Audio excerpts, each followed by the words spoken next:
Bonjour Internet, je suis très contente de revenir aujourd'hui en vidéo. L'objectif de cette vidéo, ça va être de parler de nouveau un peu, de manière un petit peu détendue, de 4 lectures que j'ai faites récemment, donc fin d'année 2020, début d'année 2021. Et il va donc y avoir 2 romans et 2 essais. C'est des vidéos qui sont un petit peu dures à structurer et en même temps j'ai très à cœur de les rendre les plus accessibles possibles, c'est-à-dire que elles puissent vous intéresser, que vous soyez quelqu'un qui lit énormément ou que vous soyez quelqu'un qui lit très peu, voire pas du tout. Donc n'hésitez pas à vous approprier cette vidéo de la manière la plus juste pour vous. Vous pouvez naviguer à l'intérieur avec le sommaire pour passer d'un livre à l'autre et voir ce qui peut vous intéresser le plus.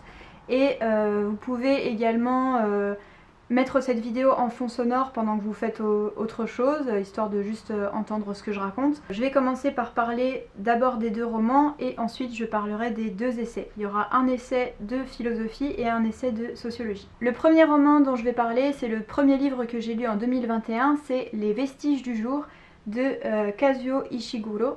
Je m'excuse par avance pour la prononciation. Alors contrairement à ce que pourrait laisser penser son nom, en fait c'est un auteur britannique, d'origine japonaise mais britannique. Alors dans ce roman, le personnage principal c'est un majordome qui, à l'occasion d'un voyage, va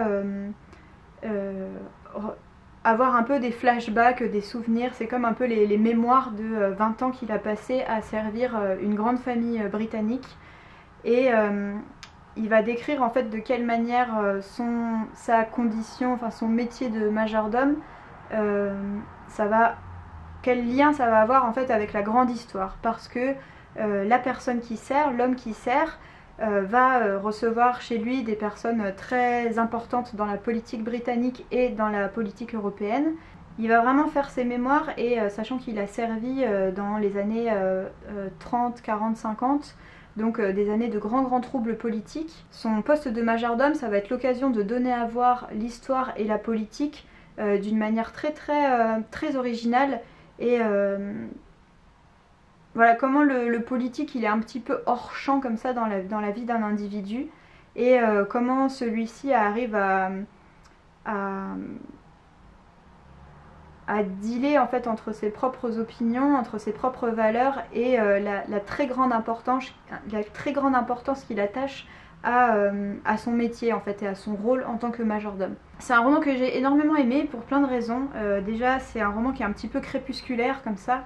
Quelque chose que j'ai beaucoup aimé dans le roman, c'est que le personnage il est très...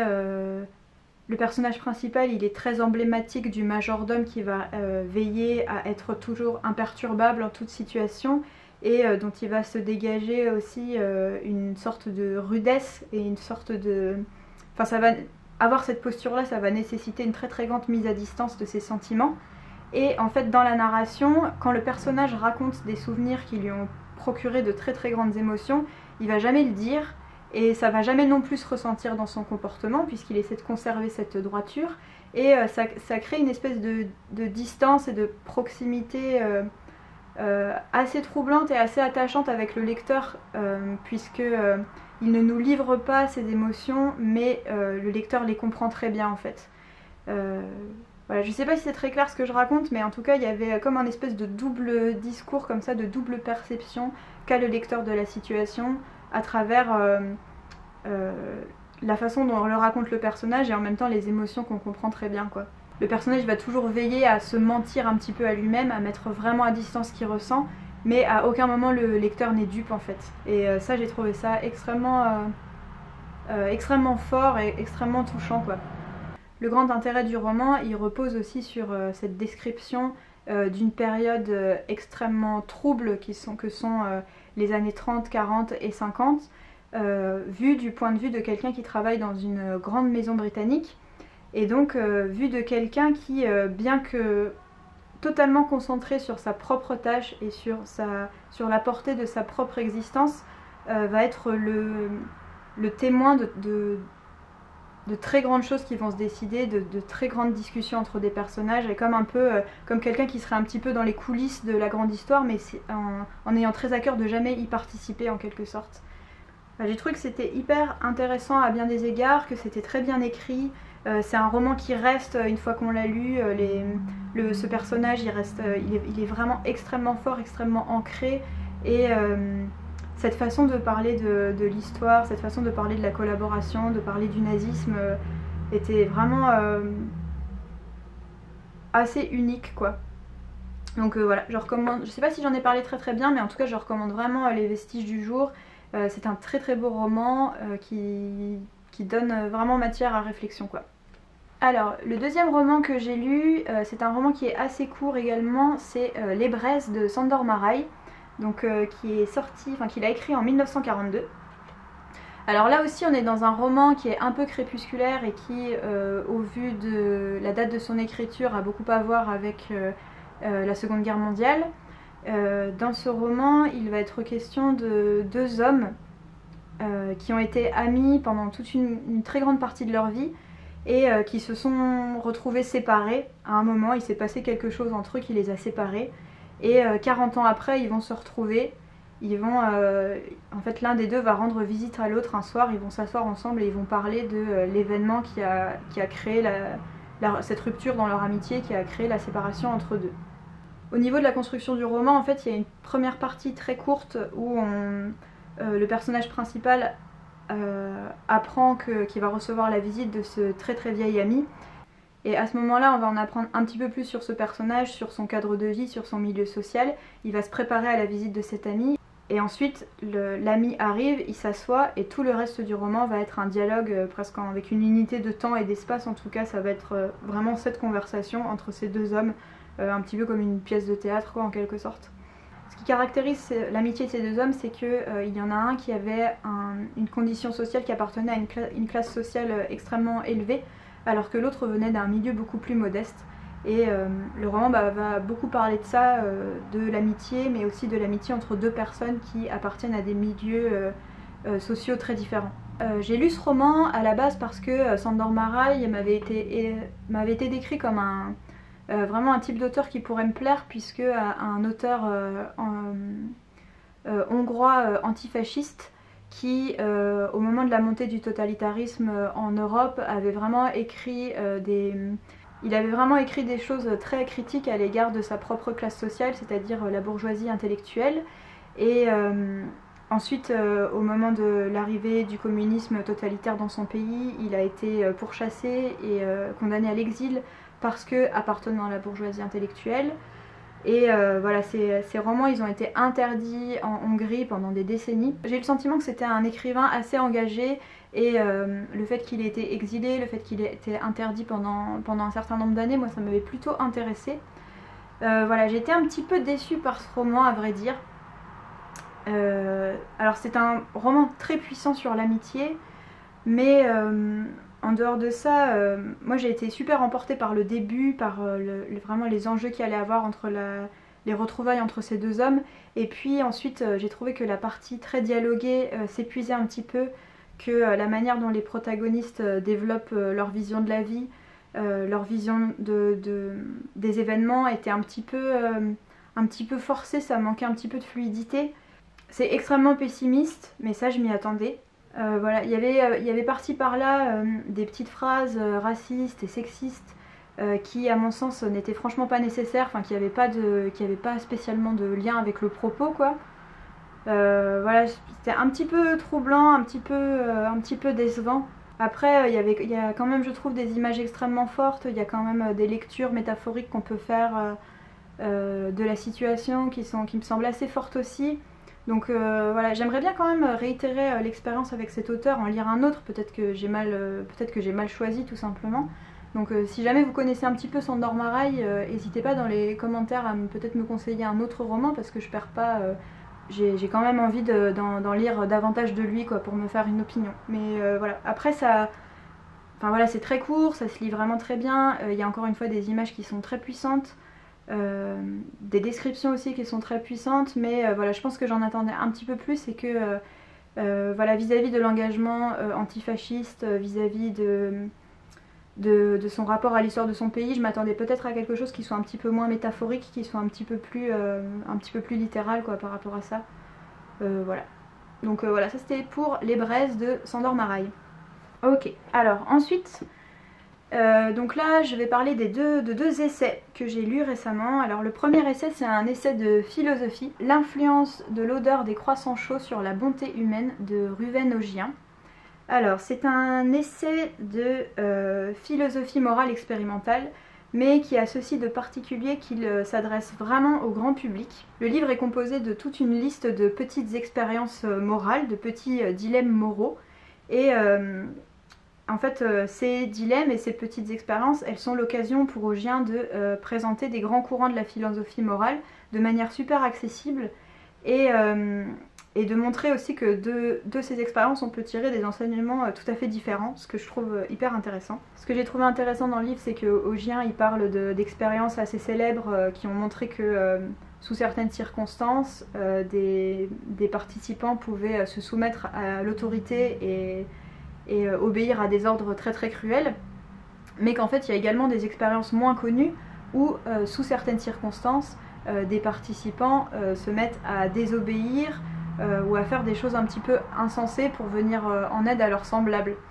Et par exemple, il y a un exemple, enfin il y a un chapitre qui est vraiment trop bien et trop intéressant, où il montre que il y a eu des expériences où en fait il y avait certains facteurs sur lesquels on pouvait agir pour que les participants soient plus enjoints à aider leurs prochains, et que ces facteurs étaient souvent des trucs extrêmement insignifiants. En fait le titre du livre il vient de là. Il y a des expériences qui ont montré que des personnes qui avaient senti des odeurs de croissants chauds allaient avoir des comportements beaucoup plus prosociaux, et ce quel que soit le type de personnalité, le type de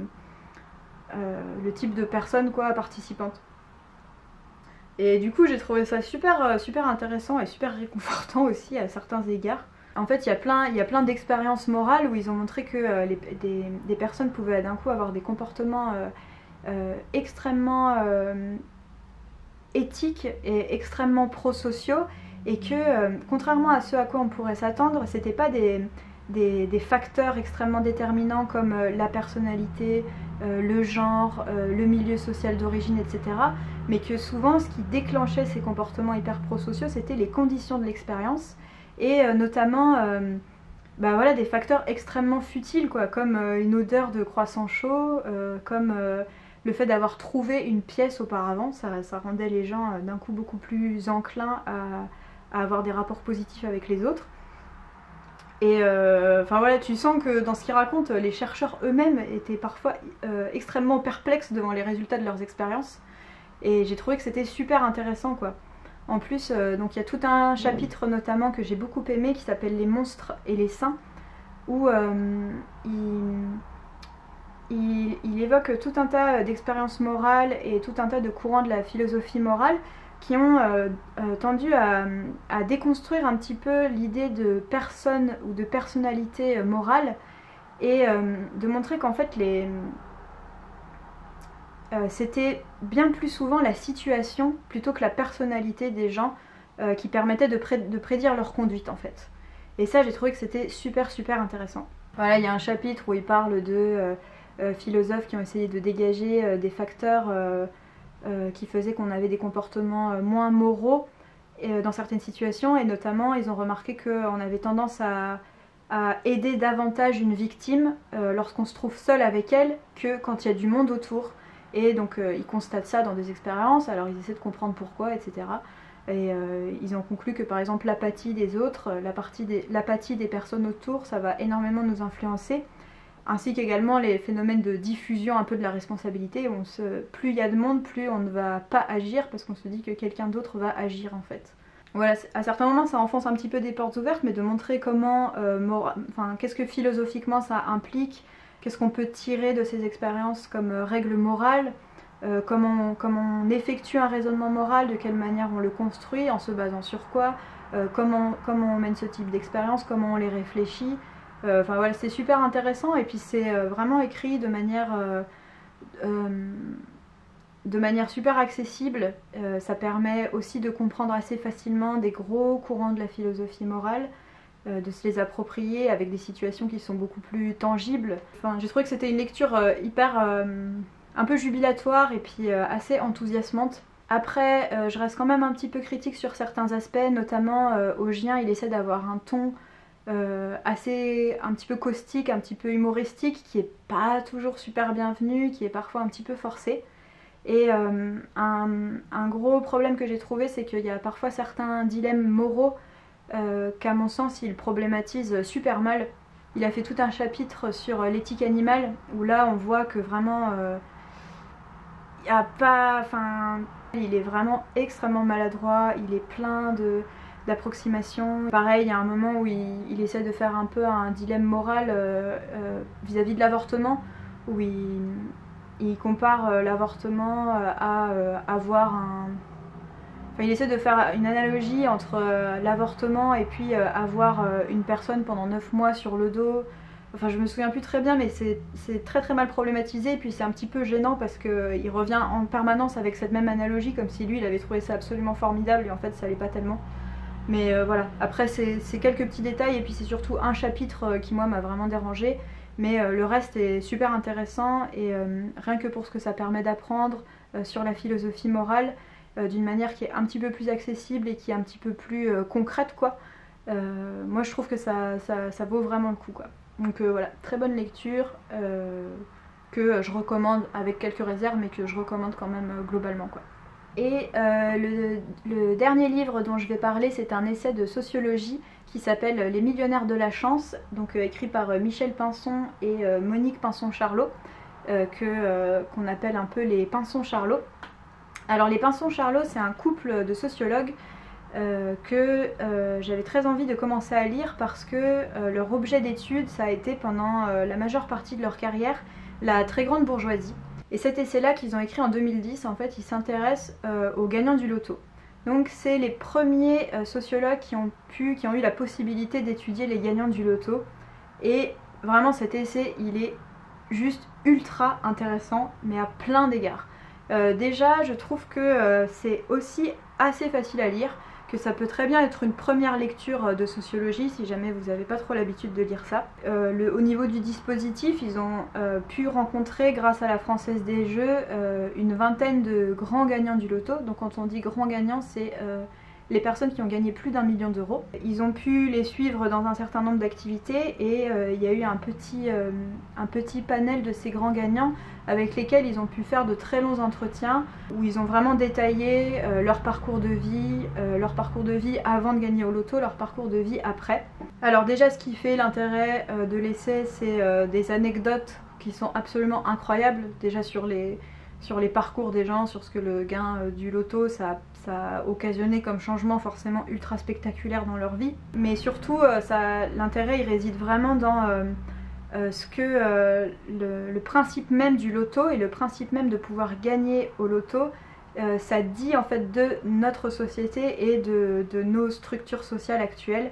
C'est hyper intéressant à cet égard parce qu'en fait ils vont s'intéresser à des personnes qui sont extrêmement riches, mais qu'en fait il y a une énorme différence entre avoir de la richesse et être riche. En gros, ils vont mettre en évidence la différence entre des personnes qui gagnent au loto et les autres personnes auxquelles ils s'intéressent d'habitude dans leurs travaux, c'est-à-dire des gens qui appartiennent aux classes sociales supérieures presque depuis leur naissance quoi. C'est-à-dire des gens qui ont été éduqués dans la richesse, qui ont tout un...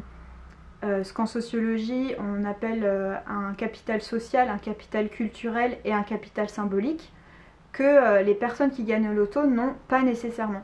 Donc ça, cette grande différence entre un gagnant du loto et une personne qui était riche à la base, c'est hyper intéressant. Donc cette grande différence, elle va se voir par exemple dans le fait que des personnes qui gagnent au loto et qui d'un coup sont extrêmement riches vont avoir beaucoup de mal à fréquenter leur père entre guillemets, c'est-à-dire vont parfois se sentir extrêmement mal à l'aise dans un restaurant de luxe, dans un hôtel de luxe, et que ce malaise en fait il a énormément de raisons d'être. Et en fait du coup ce qu'on apprend dans le livre et que moi j'étais à des années-lumière de m'imaginer, que j'ai trouvé super intéressant, c'est que en fait la Française des Jeux a tout un dispositif pour permettre à ces gagnants du loto d'apprendre en quelque sorte tout ça, c'est-à-dire d'apprendre à appartenir aux classes sociales supérieures. Et notamment, la Française des Jeux organise de très grands repas où elle convie des gagnants du loto, et ça se fait souvent dans des restaurants extrêmement luxueux. Et il y a beaucoup de ces gagnants du loto qui n'arrivent pas à se rendre dans ces restaurants luxueux par eux-mêmes, et qui là se sentent beaucoup mieux d'y aller parce qu'ils sont en groupe et parce qu'ils sont accompagnés, parce qu'il y a tout un apprentissage qui se fait quoi. Ce n'est pas seulement le capital financier qui fait qu'on va appartenir à la classe sociale supérieure. Dans l'essai, ils décrivent aussi les très grandes différences entre ce à quoi les personnes vont consacrer leurs gains, comment ça va s'intégrer dans leur milieu d'origine, quel rapport ça va générer avec leurs proches, les sentiments un peu de très partagés, très ambivalents qu'ils vont ressentir entre évidemment la joie et le sentiment d'être extrêmement chanceux, et en même temps un sentiment très violent de trahison de sa classe sociale. Ils vont montrer aussi comment le gain il va s'intégrer de manière différente dans la vie de la personne selon l'âge qu'elle a, selon le métier qu'elle avait auparavant, selon sa situation familiale, qu'en fait la situation que la personne avait avant son gain c'est ça qui va être le plus déterminant en fait sur la façon dont elle va l'utiliser, sur la façon dont elle va vivre d'un coup cette métamorphose de son existence quoi. Ça c'est un truc très intéressant, il y a tout un passage du livre qui s'intéresse au personnel des endroits très luxueux comme les très grands magasins, les très grands hôtels, les très grands restaurants, et même la manière dont le personnel de ces endroits-là va interagir de manière différente avec un ou une gagnante du loto qui n'aura pas nécessairement la même façon de se comporter, le même langage que la clientèle un petit peu plus habituelle quoi. Enfin voilà, c'est juste super intéressant, super riche, chaque chapitre aborde un aspect incroyable auquel on s'attend pas du tout, et ça, je trouve que c'est une super bonne, je trouve que c'est une façon très signifiante et très originale d'aborder la sociologie, parce que c'est la situation d'une personne venant d'un milieu défavorisé qui gagne au loto et qui se retrouve propulsée dans la richesse. C'est une situation qui est complètement unique, mais qui a tellement à dire en fait, qui dit tellement de choses que enfin voilà, c'est vraiment hyper intéressant. Là quand je parle des millionnaires de la chance, si jamais ça vous intéresse mais que peut-être vous n'avez pas trop l'habitude de lire de la sociologie, ou peut-être que vous n'avez pas envie de commencer tout de suite à vous lancer là-dedans, j'ai lu également il y a quelques semaines une super bande dessinée de Marion Montaigne. La BD est super drôle, c'est une BD sur les travaux des Pinson-Charlot, donc pas seulement sur ce livre mais sur tous les travaux qu'ils ont fait sur la bourgeoisie. Et en fait Marion Montaigne c'est vraiment une dessinatrice qui est spécialisée dans la vulgarisation, et là elle fait de la vulgarisation donc de ses travaux de sociologie, et c'est hyper bien parce que du coup en lisant juste une bande dessinée vous allez apprendre un peu plein de concepts de base de la sociologie, tels que quand je parlais de capital symbolique, capital financier, etc. Quand je parlais de violence symbolique, tout ça c'est des notions qui sont super bien expliquées dans la BD de manière très humoristique, de manière très accessible, donc vraiment ça je recommande aussi si jamais ce que j'ai dit sur les Pinson-Charlot ça vous intéresse. La bande dessinée elle peut être une super porte d'entrée aussi. Voilà, j'espère que cette vidéo vous aura intéressé, j'espère que c'était pas trop confus ce que j'ai raconté, parce que j'avais essayé de pas trop scripter la vidéo pour être un petit peu naturelle quand je parle.